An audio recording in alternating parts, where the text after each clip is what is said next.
Two North Carolina families bound by marriage but ripped apart by a horrific crime.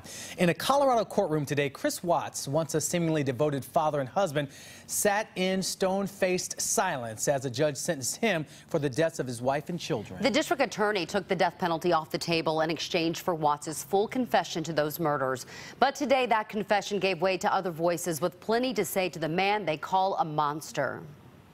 We have loved you from the beginning, and we still love you now.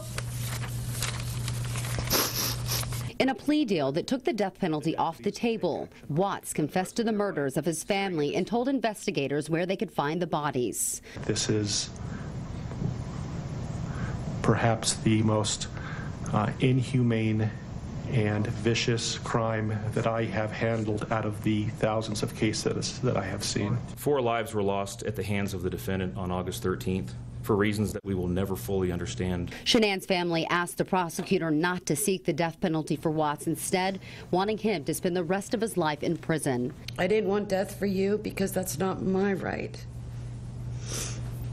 Your life is between you and God now, and I pray that he has mercy for you. The judge sentenced Watts to 5 life sentences with no possibility of parole. He was also given 48 years for the death of his unborn son and 36 additional years for crimes relating to how he disposed of his wife and daughter's bodies. Despite the crimes and confession, Watts' mother had one final thing to say to her son. We love you, and we forgive you, son.